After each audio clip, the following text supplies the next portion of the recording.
सभी को हमारा प्रभु यीशु मसीह के पवित्र मीठे नाम से मैं इस आराधना में स्वागत करता हूँ।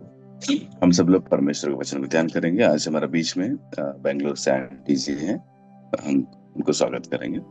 Praise lord aunty. Praise lord start करें। எல்லாருக்கும் सभी இந்த को जय காலை मसीह। வேளையிலும் நம்ம ஆண்டவருடைய வசனத்தை தியானிக்க போறோம். ஜெபம் பண்ணலாம். எங்களை प्रार्थना करेंगे। நேசிக்கிறதான நல்ல தகப்பனே, அப்பா, அந்த அருமையான காலை வேளைக்காக உமக்கு நன்றி செலுத்துகிறோம். உம்மை துதிக்கிறோம் ஆண்டவரே. நீர் பெரியவர், நீர் உன்னதமானவர் ஆண்டவரே, நீர் பரிசுத்தரப்பா. இந்த காலை வேளையில உடைய சன்னிதானத்துல வந்து கர்த்தாவே உடைய வசனங்களை தியானிக்கும்படியாக கொடுத்த இந்த கிருபையின் வேலைக்காக உமக்கு நன்றி செலுத்துகிறோம். அப்பா, நல்ல ஜீவன் சுகம் பலன் கொடுத்து இந்த நாளிலும் ஆண்டவரே நீர் எங்களை ஜீவனோடு வைத்திருக்கிற கிருபைக்காய் உமக்கு நன்றி ஆண்டவரே. இப்பொழுதும் கூட ஆவியானவர் நீரே ஆண்டவரே, நாங்கள் கற்றுக்கொண்டு எங்களுடைய வாழ்க்கையில கடைபிடிக்க வேண்டிய ஒவ்வொரு காரியங்களையும் நாங்கள் கடைபிடிக்க நீர் எங்களுக்கு உதவி செய்யும்படியா ஜெபிக்கிறோம். கேட்கிற ஒவ்வொருவரையும் ஆசீர்வதியும் உடைய வசனத்தின்படி நாங்கள் நடக்க நீர் எங்களுக்கு கிருபை தாரும். இயேசுவின் நாமத்தில் பிதாவே, ஆமென். கர்த்தராகிய இயேசு கிறிஸ்துவின் நாமத்தில் உங்கள் அனைவருக்கும் என் அன்பின் வாழ்த்துக்கள்.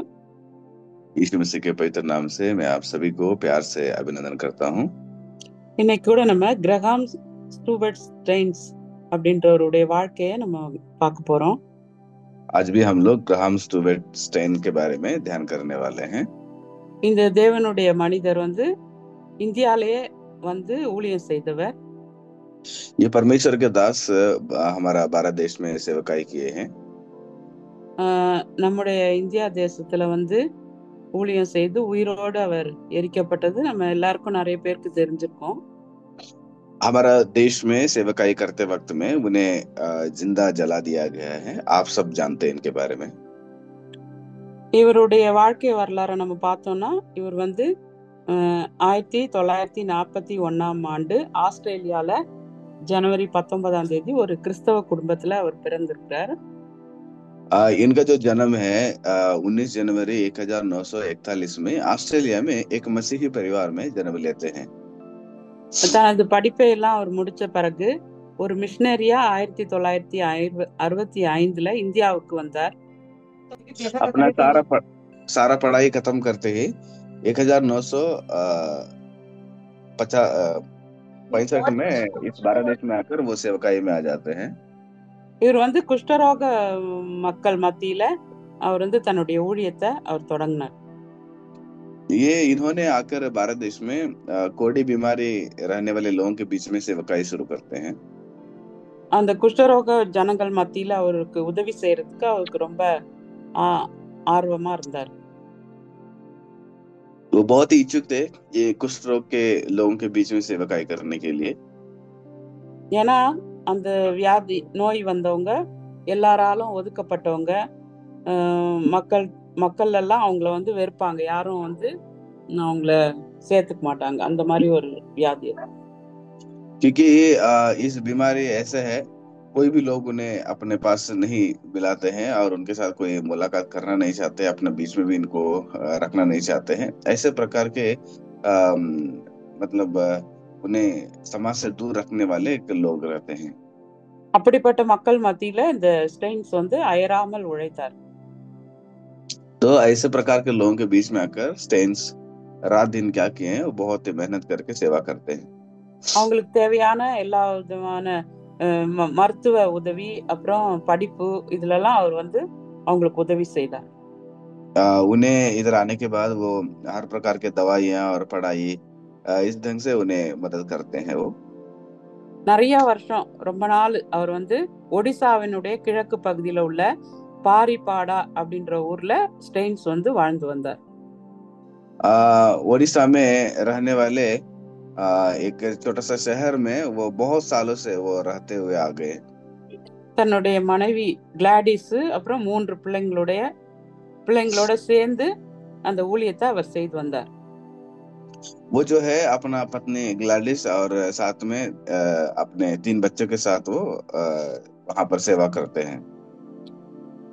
அவர் வந்து வெறும் மருத்துவ உதவி மட்டும் செய்யாம மக்களுடைய மத்தியில அவங்களுடைய ஆவிக்குரிய நல்வாழ்க்கையிலும் அவர் வந்து அக்கறை கொண்டு அவங்கள ஆவிக்குரிய வழியில நடத்தி வந்தார். केवल इस ढंग से नहीं बल्कि उनके आत्मिक जीवित में भी बहुत ही ख्याल रखें और उन लोगों को आत्मिकता के और भी परमेश्वर के पास लेकर आए। கிறிஸ்துவனுடைய அன்பை எல்லா ஜனங்களுக்கும் அவர் வந்து தெரிவித்தார். प्रभु यीशु मसीह का प्यार जो है वो सारे लोगों को बताए. அது அப்படி ஊழியம் செய்துட்டு இருக்கும்போது ஒரு நாள் 1999 வருடம் ஜனவரி 23 கிரகாமும் அவருடைய 2 பிள்ளைங்களும் பிலிப் மற்றும் தீமோத்தே அவங்க 3 பேரும் சேர்ந்து ஒரு கிராமத்துல தங்களுடைய ஊழியத்தெல்லாம் முடிச்சுட்டு தங்க ஜீப்ல தூங்கிட்டு இருக்கும்போது அந்த ஒரு கும்பல் வந்து வாகனத்தை தீ வைத்து கொளுத்திட்டாங்க. அதுல 3 பேரும் கருகி இறந்து போயிட்டாங்க. तो ग्रामस्टेन और उनके 2 बेटे फिलिप और तिमोथी तीनों एक छोटा सा गांव में जाकर सुसमाचार प्रचार करते हैं और उसके बाद सेवकाई खत्म होने के बाद वो अपने गाड़ी में ही जीप में ही सोए रहते हैं रात में. उस वक्त में एक छोटा सा झूंड आकर उस गाड़ी पे आग लगाकर तीनों को उस गाड़ी पे जिंदा जला देते हैं. ஸ்டெயினுடைய வாழ்க்கையில ஒரு முக்கியமான வேத வசனத்தை அவர் தனக்காக வைத்திருந்தாரு. ग्रामस्टेन जो है अपने जीवन में परमेश्वर के एक वचन को, एक पद को बहुत ही प्रमुख मानते थे. ரோமர் 8 அதிகாரம் 35 வரைக்கும் நம்ம படிச்சு பார்த்தோம்னா रोमियो का 8वां अध्याय का 35वां पद से लेकर 39वां पद तक अगर पढ़ते हैं, அதுல என்ன சொல்லியிருக்காருன்னா, கர்த்தருடைய கிறிஸ்துவின் அன்பை விட்டு நம்மை பிரிப்பவன் யார்? கர்த்தருடைய அன்பை விட்டு எதுவுமே என்னை பிரிக்காது. ஏன்னா உபத்திரவம், வியாகுலம், துன்பம், பசி, நிர்வாணம், நாசம், மோசம், பட்டயமோ எல்லாத்துலயும் நான் வந்து கிறிஸ்துவுக்குள்ள நான் ஜெயம் கொள்கிறவளா இருக்கிறேன். அதனால மரணமானாலும் ஜீவனானாலும் எதுவுமே கிறிஸ்துவனுடைய அன்பை விட்டு என்னை பிரிக்காது அப்படின்னு சொல்லி ஒரு உறுதியான விசுவாசம் அவருக்கு இருந்தது. उनके मन में ये वचन बहुत ही गहराई में वो बने रहता था कि वो चाहते थे कि उस वचन को अपने जीवन में इस्तेमाल करें. वो वचन ऐसे कहता है, कौन हमें मसीह के प्रेम से अलग करेगा? क्या संकट या कठिनाई या उत्पीड़न और अकाल या नंगाई या खतरा या तलवार, जैसा लिखा है तेरा खातिर हम दिन भर मौत का सामना करते हैं. इस ढंग से वो अपने जीवन में इस वचन को लागू करते थे. தேவனுடைய அன்பு அவருடைய வாழ்க்கையில அசைக்க முடியாததாகவும் ஒரு சக்தி வாய்ந்ததாகவும் இருந்துச்சு அப்படின்னு சொல்லி இந்த வசனங்கள் மூலமா நமக்கு தெரியுது. इन वचनों के द्वारा हमें ये पता चलता है परमेश्वर का वचन जो है उसको उनके हृदय से कोई नहीं मिटा सकता है, कोई नहीं निकाल सकता है. கிரஹாம் ஸ்டெயினுடைய வாழ்க்கையில இருந்து நம்ம கற்றுக்கொள்ற ஒரு 5 காரியம் இருக்குது. ग्रामस्टेन के द्वारा हम जीवन में 5 चीजों को सीख सकते हैं. அவருடைய வாழ்க்கையில ஒதுக்கப்பட்டவர்களுக்கு ஒரு இரக்கத்தோடு அவர் என்ன பண்ணாரா ஊழியம் செய்தார் அப்படின்னு சொல்லி நமக்கு கற்றுக் கொடுக்கு. वो हमें ये सिखाना चाहते हैं जो समाज से दबे हुए लोग हैं उन्हें उनके बीच में जाकर हमें बहुत ही मेहनत से सेवा करना चाहिए. அப்புறம் துன்பத்துல வந்து விசுவாசமா இருந்தாரு. அதாவது ஸ்டெயினுடைய வாழ்க்கை வந்து ஒரு தைரியமா நமக்கும் தைரியத்தை கற்றுக் கொடுக்குது. तो स्टेन के जीवन में आने वाले कठिनाइयों में भी वो अच्छा एक हिम्मत रखने वाले एक व्यक्ति थे और वो जो चीज हमारे लिए भी बहुत काम का है. அப்புறம் அவருடைய தியாக அன்பு அப்படின்னா அவர் வந்து மற்றவர்களுக்காக என்ன பண்ணார், தன்னுடைய உயிரையே கொடுத்து கடைசி வரைக்கும் அவர் வந்து ஊழியம் செய்தார் அப்படின்னு சொல்லி நமக்கு கற்றுக் கொடுக்கு.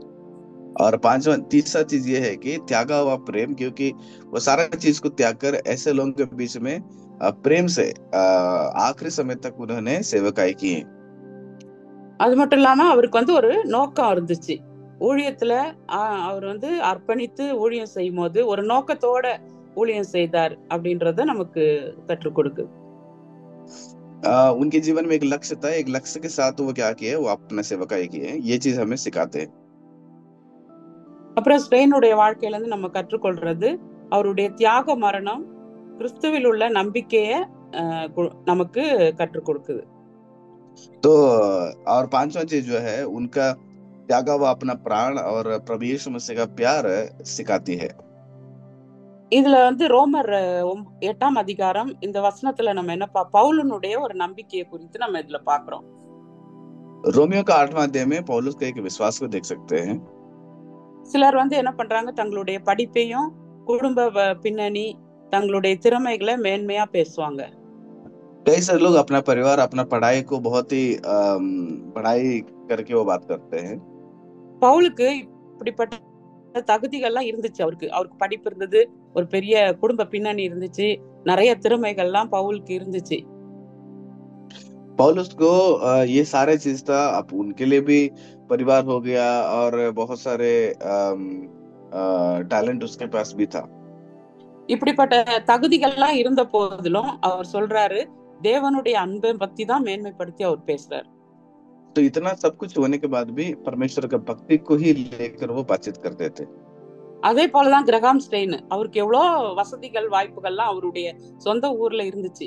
ஆனா அதெல்லாம் விட்டுட்டு அவர் என்ன பண்ணார், கிறிஸ்துவனுடைய அன்புக்காக அவர் இந்தியா தேசத்துக்கு வந்து தன்னுடைய ஊழியத்தை அவர் செய்தார். तो ठीक उसी प्रकार यहाँ पर ग्रामस्टेन भी अपने शहर में अपने देश में बहुत सारे सुविधाएं थे, वो सारा चीज को छोड़कर यहाँ पर भारत देश में आकर ऐसे लोगों के बीच में सेवकाई करते हैं।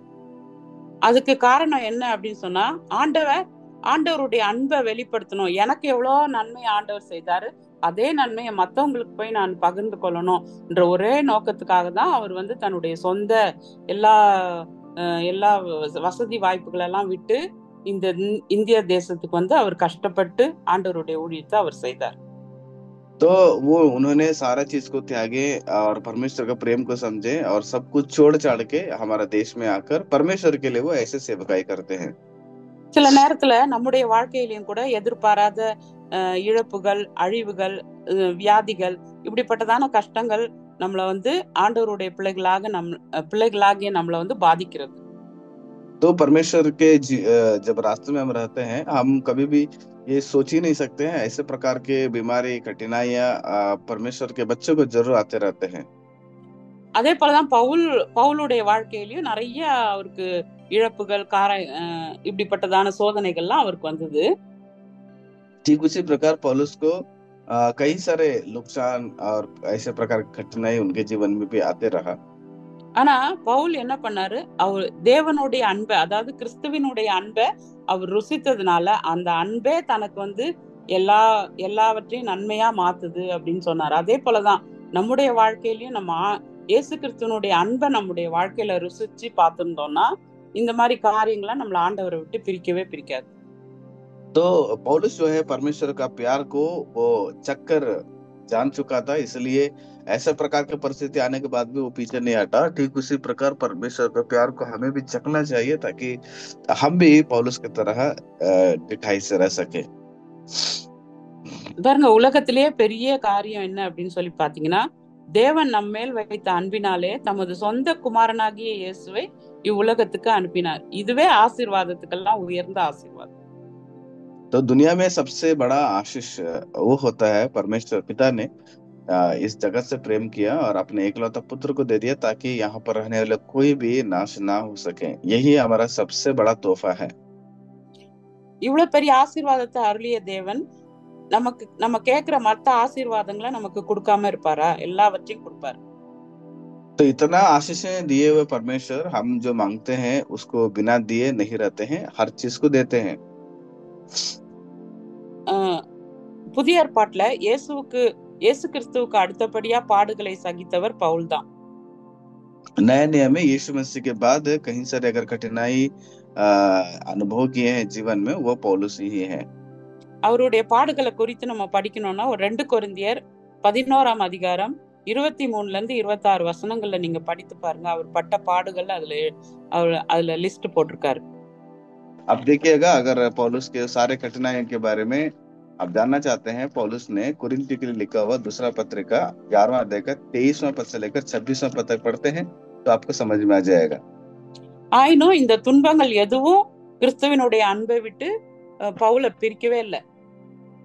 तो ये सारे चीज रहने की वजह से ही परमेश्वर का प्यार से पौलुस को जुदा नहीं कर पाए। நம்முடைய வாழ்க்கையில இன்னைக்கு நம்ம யோசித்து பார்ப்போம். ஈஸியா நம்ம என்ன பண்றோம், ஆண்டவரை விட்டு பிரிந்து போயிடும். நமக்கு ஏதாவது ஒரு ஆண்டவர் உதவி செய்யல, நம்ம கேட்டு ஆண்டவர் ஏதாவது செய்யல, ஒருவேளை ஒரு சின்ன பலவீனமா இருக்கலாம், சரீர பலவீனமா இருக்கலாம், இல்லைன்னா ஒரு சின்ன ஏமாற்றமா இருக்கலாம், ஒரு சின்ன பிரச்சனையா இருக்கலாம். அப்படி வந்த உடனே நம்ம என்ன பண்றோம், ஆண்டவரை விட்டு தூரமா போயிடுறோம், அவருடைய அன்பை விட்டு தூரமா போயிடுறோம். तो हमारे जीवन में छोटा छोटा चीज अगर आ जाता है, परमेश्वर के प्यार को छोड़कर हम दूर हो जाते हैं। ஏன் அப்படின்னு சொன்னா நம்ம இன்னும் ஆண்டவருடைய அன்புல வேரூன்றவில்லை அப்படின்னு தான் அர்த்தம். क्यों ऐसे होता है कि हम अभी तक परमेश्वर का प्यार में गहराई में नहीं उतरे हैं। ஆனா இதெல்லாம் விட்டுட்டு பவுல போல நம்ம தேவனுடைய அன்பிலிருந்து என்னை பிரிக்க யாராலும் முடியாது, எந்த காரியத்தினாலும் முடியாது அப்படின்னு சொல்லி நம்ம உறுதியா நிக்கும் போது ஆண்டவர் நமக்கு உதவி செய்வார். परमेश्वर हमें तभी मदद करते हैं, ये सारा कठिनाई, दुख, बीमारी और परमेश्वर के प्रेम से मुझे अलग नहीं कर सकता है करके हम दृढ़ से जब बने रहते हैं।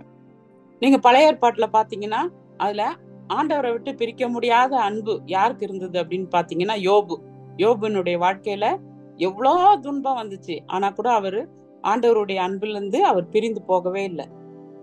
आप पुराने नियम में देखिएगा, आयुब के जीवन को भी वहां पर वही घटना है, परमेश्वर का प्रेम से वो कभी भी अलग नहीं हो पाए। உங்களுக்கு தெரியும், யோபு 1ஆம் அதிகாரம் 2ஆம் அதிகாரம் நீங்க படிச்சு பாத்தீங்கன்னா யோபு எல்லாவற்றையும் இழந்து போயிட்டார். அவருடைய செல்வம், அவருடைய ஆரோக்கியம், அவருடைய குடும்பம் எல்லாத்தையும் இழந்து போனார். अब देखिएगा, आयुब का पहला और दूसरा अध्याय को पढ़ते हैं तो आयुब का जीवन में सब कुछ खो लिए, अपना परिवार को, अपने संपत्ति को, अपना सारा चीज खो लिए।